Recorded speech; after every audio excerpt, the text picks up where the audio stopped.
The air in the Stratton Dynamics lobby was always too clean, too cold, like a place that had forgotten how to breathe. Era Whittaker sat curled into herself on the edge of a worn faux leather bench, her oversized hoodie swallowing her thin frame. The fluorescent lights overhead buzzed with the same dull monotony as the receptionist's mechanical smile. She was waiting, not for anyone in particular, but for the end of the day, when her father would finish his janitorial shift and they could disappear quietly like shadows into the Detroit dusk. She knew the building better than she knew most people. Its rhythms, its hollow silences. The places where the tiles were loose. The corners where executives whispered things they didn't want heard. This was her second home, not by choice but by necessity. Yet she was invisible here, and perhaps that was safest. Until today. Today the air changed. Marshall Greystone, CEO of Stratton Dynamics, was not a man who usually paid attention to shadows. He was the kind of man who mistook volume for vision, whose voice filled a room before he did. Today he was touring the engineering floor with investors in tow, his polished shoes echoing sharply off the marble, his laughter theatrical. He was in the middle of some story about innovation and legacy when his gaze snagged, momentarily, on the girl in the hoodie. "Hey," he said, snapping his fingers as though summoning a waiter. Are you supposed to be here?" Era lifted her gaze slowly, warily, like a deer scenting danger. "I'm waiting for my dad." Marshall squinted, his perfectly symmetrical eyebrows arching. "Who's your dad?" "Henry. He cleans the executive suites." The words barely left her mouth before a smirk curved the corners of his lips. "Ah, the janitor's kid." Laughter rippled through the suits around him. Era's face remained still, but something behind her eyes hardened. "Tell me something, Miss Janitor's daughter," Marshall continued, stepping closer. "Do you know what that is?" He pointed through the glass to the lab floor, where a sleek metallic engine sat dissected on a pedestal like a dead god. Era nodded once. "That," Marshall said, drawing out the moment like a magician before the reveal, "is the Stratton Ion X, next-gen combustion electric hybrid, 12 years ahead of the market. And yet," he turned, theatrically addressing the small crowd, "our best engineers can't get it to run." He turned back to her. "Tell you what, I'm feeling generous. You go in there and make that engine run, and I'll fund your entire education." "Hey, Caltech." "Hell, take your pick." Hush fell. Era blinked. Her mouth parted but no sound came out. "No. Nothing to say," Marshall said, already half-turned. "Didn't think so." "I'll do it," she said. The words were soft, but they sliced the air like broken glass. Silence fell sharper this time. Marshall paused, turned slowly. "You'll what?"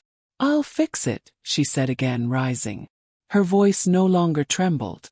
"If your people can't figure it out, maybe it's time you let someone without a suit try." For a heartbeat no one spoke. Then laughter broke again, nervous this time, like people weren't sure if they were supposed to find this funny or frightening. Marshall chuckled, but his eyes were flint. "All right, princess. Let's see what you've got." As they escorted her to the lab floor, the atmosphere shifted from amusement to something closer to unease. This wasn't just a stunt anymore. There was something in the way she walked, calm, focused, that made people uneasy. She wasn't pretending. She wasn't bluffing. Era stepped into the engineering bay, her sneakers whispering against the sterile tile. She approached the engine like someone returning to a long-abandoned church. Reverent. Familiar. And then, slowly, she unzipped her backpack and pulled out a dog-eared notebook thick with hand-sketched schematics, chemical tables, and design corrections scrawled in tight, angry handwriting. People leaned in. Engineers. Investors. Guards. Even Marshall. What she did next made the air vanish from the room. She flipped open a page and laid it beside the Stratton Ion X. The designs were nearly identical. In some places, hauntingly better. Era's hands hovered over the Stratton Ion X like they knew it intimately, as if muscle memory had been forged in dreams rather than experience. The room was silent but brimming with disbelief. In the glass reflection, she could see Marshall's arms crossed tightly, the flex of his jaw betraying a subtle twitch, impatience or something closer to unease. She started with the fuel intake system. The engineering team had buried it in layers of redundancy, codependency masquerading as sophistication. She removed a misaligned microvalve, realigned 2 magnetic stabilizers, and adjusted the primary combustion timing by 3 milliseconds. Each move was precise, delicate, like surgery. No hesitation. 15 minutes passed. Whispers grew louder behind the glass. She's guessing. No way she knows what she's doing. She looks calm. And then, the engine blinked to life. A soft, rising hum filled the lab like a breath drawn after drowning. The lights on the console turned green, one by one. Then the core pulse activated. Silent. Smooth. Running. Era didn't look back. She was still staring at the machine, jaw clenched, eyes glossy with something she wouldn't let fall. Not here. Not in front of them. When she finally turned around, the room on the other side of the glass wasn't laughing anymore. Marshall's mouth opened, closed. His expression, initially frozen in disbelief, curdled into something darker. And in that moment, Era realized something essential. This wasn't triumph. This wasn't the part where the underdog gets cheered and lifted into the light. This was a problem. She had embarrassed him. Publicly. On his floor. In front of investors and his own engineers. The daughter of a janitor had done in 15 minutes what his entire R&D team couldn't manage in 5 months. It wasn't a victory. It was an unforgivable humiliation. She was escorted out of the lab with thinly veiled politeness. No applause. No scholarship offer. Only the bare minimum of acknowledgement and a mumbled, "We'll be in touch." But she already knew. That night, she waited at the curb long after her father finished mopping the final corridor. He looked at her, puzzled, his brow creased in concern. "You didn't come find me." She shook her head. "I was busy." He noticed her silence, the way she kept her eyes on the sidewalk, and he didn't press. He never did. Era sometimes wondered if he was afraid of what her silences contained. The next day, her father didn't return to work. He wasn't sick. He wasn't late. He was fired. No warning. No explanation. Just gone. Era sat alone on the edge of her bed. The termination notice crumpled in her hands. Her fingers trembled, but her expression was still. Not because she wasn't angry, but because the rage had tunneled so deep inside her it had burned away all the outer layers. That was the first time she learned what truth costs. Not in words, not in theory, but in consequence, in retaliation. She remembered standing in that lab, heart swelling with something close to hope. She had imagined for one moment that merit would speak louder than bloodlines. She had been wrong. And now, as the evening bled into a silent, brittle night, Era sat motionless in the dark, a single word threading through her mind over and over like a curse and a promise. Or. The house grew quieter after her father stopped speaking to the windows. It had been his habit since her mother died, talking softly to the empty air as though her presence hovered just beyond the glass. After he was fired, that ritual ceased. His voice, once warm with imagined conversation, was now brittle with silence. Era noticed the change in the way the light fell on him in the mornings, how it used to brush gently across his face, and now seemed to hesitate, unsure if he was still the man it once knew. She spent her days submerged in schematics and silence, buried beneath her mother's old notebooks and the few circuit boards her father hadn't sold for grocery money. The betrayal still festered, not just because they had cast her out, but because someone had wanted her gone. It hadn't been an institutional mistake. It had been deliberate, surgical, and deliberate things have fingerprints. Her curiosity turned forensic. She began to look backward into things she had been too naive to question. Her father's strange reluctance to let her apply to Stratton's engineering programs, the abrupt ending of his career years ago as a field technician, the fact that they moved to the edge of town just as she began high school, where no one from before could find them. One evening, while rummaging through the old cedar trunk that hadn't been opened in years, she found the file. A thick envelope marked with the Stratton Aerospace seal. Inside, letters, faded photos, and an incident report. Dated 16 years ago. Before she was born. Her father. Then a rising systems engineer. A mother she barely remembered, but whose smile in the photographs was electric. She could almost hear it. And then the report, a failed prototype. An unauthorized test flight. A malfunction in the navigation AI. Crash that killed two. One of them an engineer. The other Stratton's heir. The scapegoat. A technician who had raised safety concerns weeks prior. Fired the day before the crash. Cleared legally but buried publicly. Her father. It was a cover-up. Not clean. Not subtle. Just powerful. And the moment Era read the last page, a cold certainty crept into her spine. They hadn't just punished her for outshining Marshall. They had recognized her. She wasn't just a talented girl from nowhere. She was his daughter. The ghost of a problem they had buried 16 years ago. Reminder. Threat. That was why Marshall's face had contorted that day. Not from shock, but from recognition. She sat with the report in her lap, her mother's face flickering on a yellowed photo. Her father's signature at the bottom of a page he had once tried to forget. Her hands trembled as she closed the folder. Suddenly, all her years of wondering why her father seemed to live like a fugitive made sense. Why he flinched when she mentioned Stratton. Why he worked nights, mopping the floors of a company that once gutted him without remorse.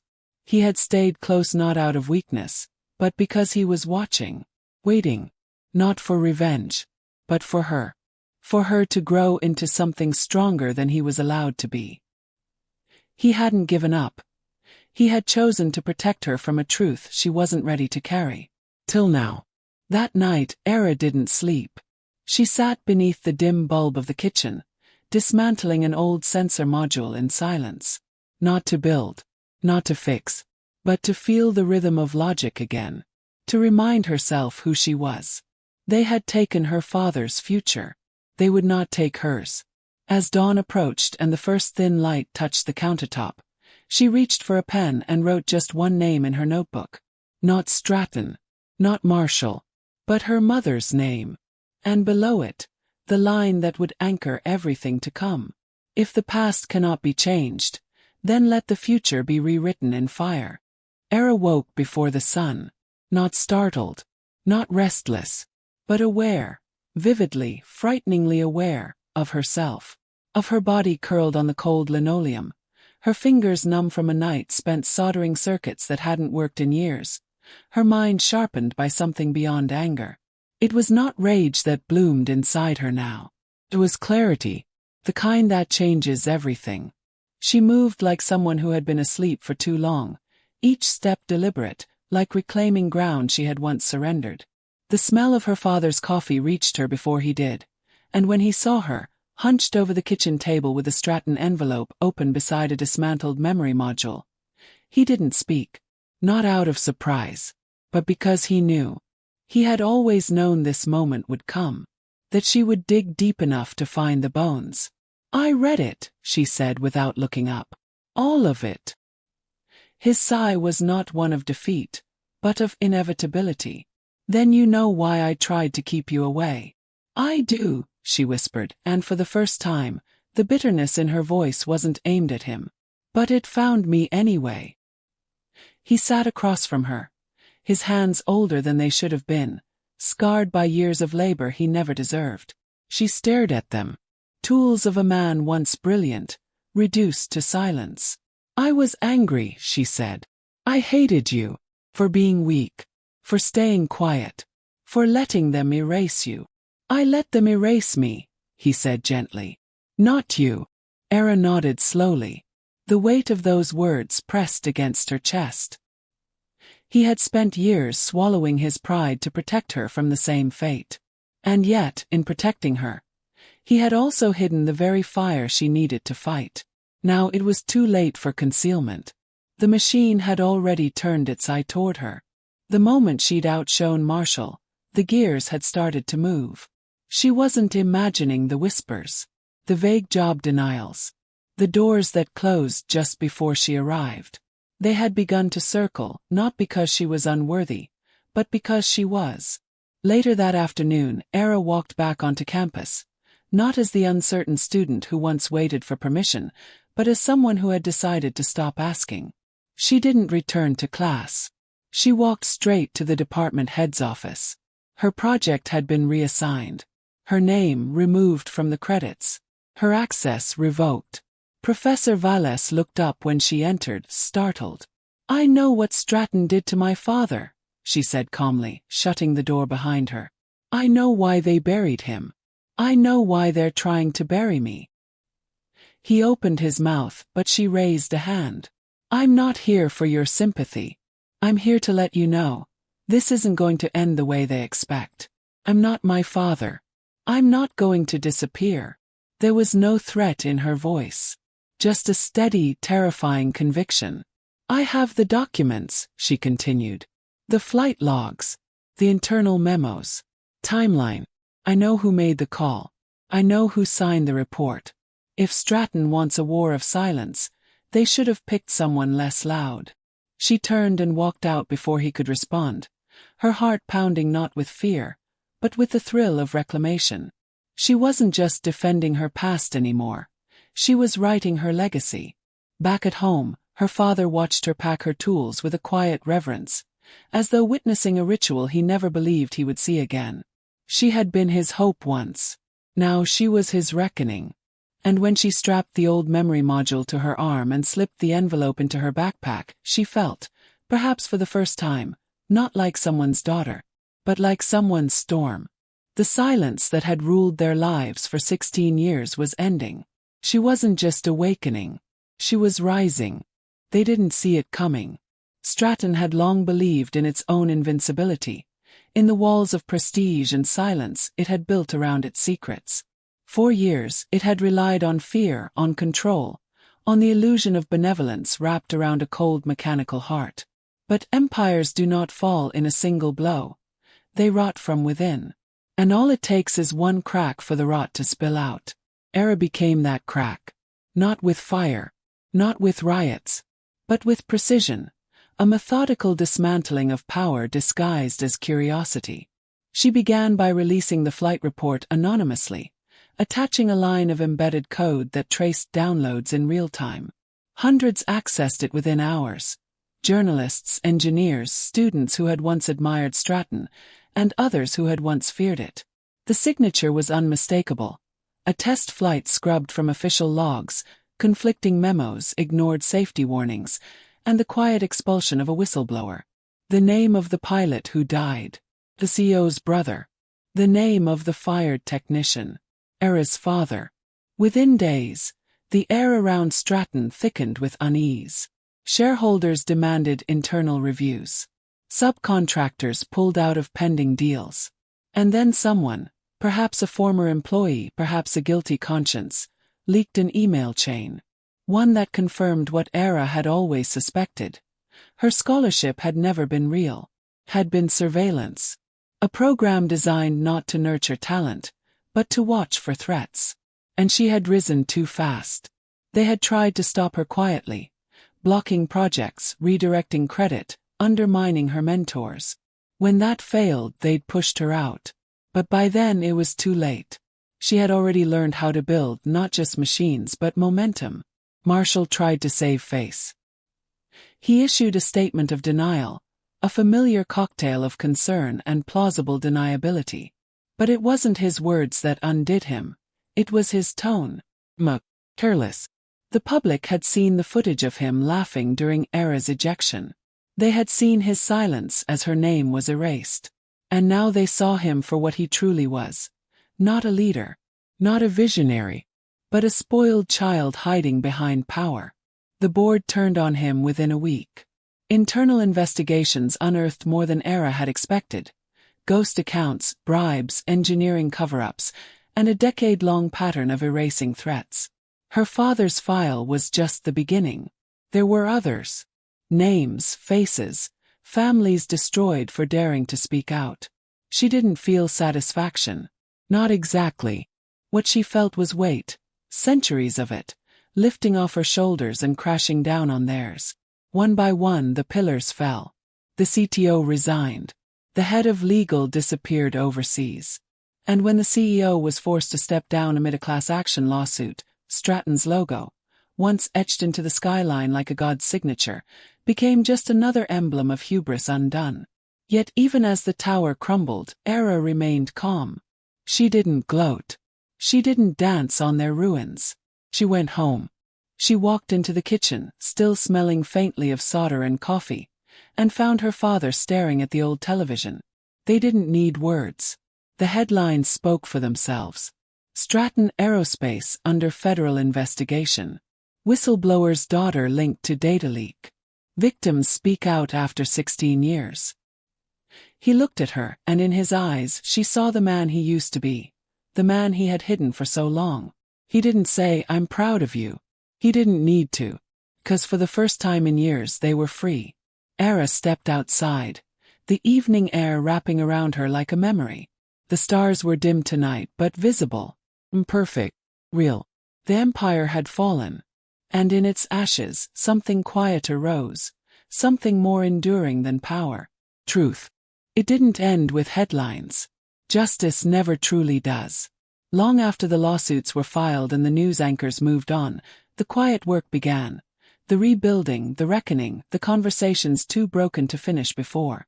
And in the small, cluttered living room where silence had once been a shield, Era and her father sat together, not as survivors but as witnesses. Pain. To strength. To the truth that had nearly destroyed them, and ultimately set them free. He was different now. Not younger, not exactly lighter, but present.